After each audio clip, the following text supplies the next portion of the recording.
You mentioned you were already collecting Modzitz nigunim? Yeah, well, I was already connected with Modzitz at the time. When the Rebbe came here, it was 1941. So I was like 15, 16 years old. And actually, I became the Rebbe's musical secretary.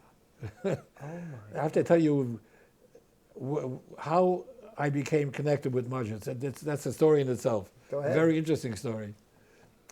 Shabbos morning, my father and myself went over to the Rebbe to greet him and say good Shabbos. And the Rebbe asked my father his name and where he's from and everything. I had a little conversation. And when my father told him his background, he asked him to join him in the Shabbos meal. And he said, I can join him also.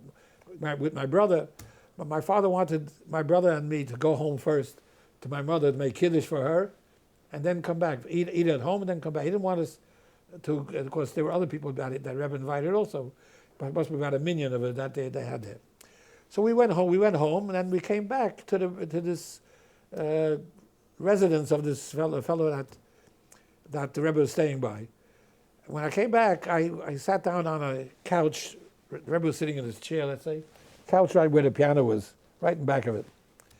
And I found on the side of the couch, there was a book called La Chasida Mizmor by a fellow by the name of Mem Shein Geshuri. I never saw the book before. I opened it up, it was written in Hebrew. I was able to read it. But I also saw notations there of music. So as I was reading it, I just, to myself, I like sort of singing the song that I was singing. And the Rebbe turned around all of a sudden and said, Ken's Leinen, music, you know how to read music? I was older, 15 years old, so and I was a short little kid. I couldn't believe that I would be able to read music. So I said, a bissel, I don't want to say I said a little bit. He said, Lamacheh. So there were his nigunim actually in this book. Uh-huh. And I was singing his nigunim. He was flabbergasted that a kid of that young could do it. So then he asked me to sing on my own, the Shir Amalos, by the end of the meal. So I sang a nigunim. It wasn't the one I have on recording. Yeah, okay. That came later. But I sang a nigunim that I heard from a Lubavitcher who came from Europe. The Lubavitcher had a yeshiva in the same town where the Rebbe lived. A Lubavitcher fellow who when he came here, joined us joined my yeshiva, taught me a nigunim that the Modzitzer Rebbe made in Poland that time. And I sang that for Shir Amalos. And the Rebbe was, he couldn't believe that this nigunim got to America already, because it was something that he made in the last couple of months,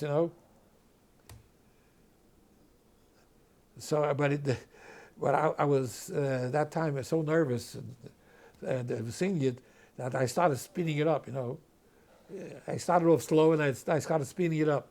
When I finished, the Rebbe said, I gotta tell you something. He says, when you sing a nigunim, you got to sing it like a clock, tick tock, tick tock, not like a train. Choo choo choo choo choo choo choo choo choo choo. He gave me a whole lesson. Which one? Do you remember which one it was? I'm just curious. I have it. I later recorded it. Oh, okay. Yeah, I have it for Simcha Latzecha. Bum bum bum bum Simcha Latzecha. Bum bum bum V'sos ani yirecha. Ay ay ay ay ay ay. That became very famous, that nigunim. That's really amazing. Yeah. Yes, and you definitely have the clock thing down. Yeah. That's really great.